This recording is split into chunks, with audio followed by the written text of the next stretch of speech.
Today, I am showing you how to make a miso udon soup. I know what you're thinking. Lan, why are we making soup in the hot summer? I know, but hear me out. If your kids are out of school like mine, it means that you are most likely spending your days taking them out for daily outings. They're at home, so they're also hungry all the time. And after a long day out and about, you're thinking to yourself, what in the world are we making for dinner tonight? Well, I'm going to show you one of my dinner hacks. You can make this dinner in 10 minutes and it's absolutely delicious. All right, let me show you how to make it. Let me introduce you to three ingredients that may be less familiar to you. The first one is konbu. Konbu is a type of seaweed that is large and thick, and it is used to make the broth. It is packed with umami. The second one is bonito flake. This is what gives the broth a smoky finish, and it's made out of tuna that has been dried and smoked, and then it's thinly shaved. The third ingredient is the wakame. Wakame is a second type of seaweed. It is crunchy. It's the green thing you find in miso soup at the restaurant. Oh, and I almost forgot one last ingredient. This is yellow miso paste. It will bring the savoriness of the soup. It is very mild, and sometimes you can find it in chocolate chip cookies. The first step is to make the broth. Take a pot, fill it up with about 1 gallon of water, and put in there 1 konbu. It's really long, so break it in half. Turn on the heat and bring it down to low. We're just trying to extract as much flavor as we can from this konbu without making it boil. If you're in a rush, no worries. Put the heat on high and let's just get this done quickly. Once the broth turns light green, remove the konbu.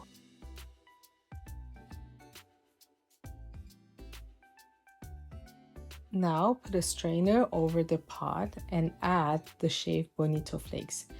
The bonito flakes are pretty smoky, and so I only leave them inside the pot for 1 to 2 minutes.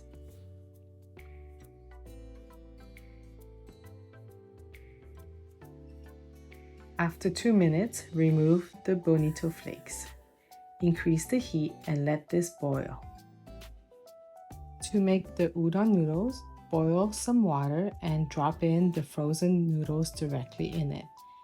After 2 minutes, the noodles will separate, and all you have to do is drain them in the sink and rinse them with cold water so that we don't get all that excess starch into our clear broth. To rehydrate the wakame seaweed, all you need to do is to add some cold water in a bowl and add the wakame inside. After a few minutes, the wakame will soften up. Before adding it to the soup, make sure to drain it and to squeeze out the excess water.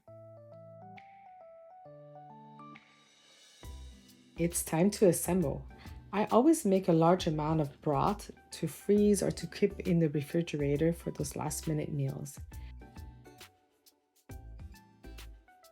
I'm adding some cubes of firm tofu, as well as 1 boiled egg that's cut in half.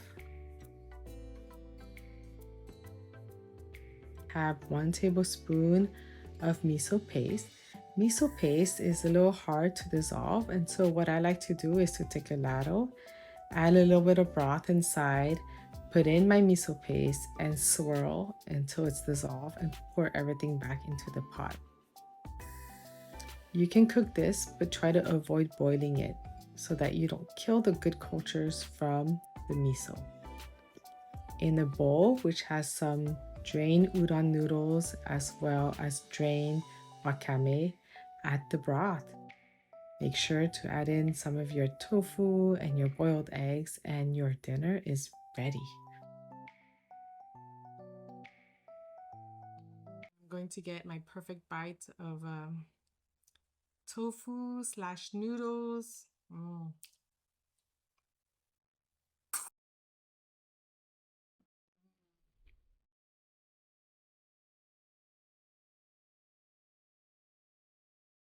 It's really nice. The broth is really light. It's very comforting. A little salty from the miso, a little smoky from the bonito flakes.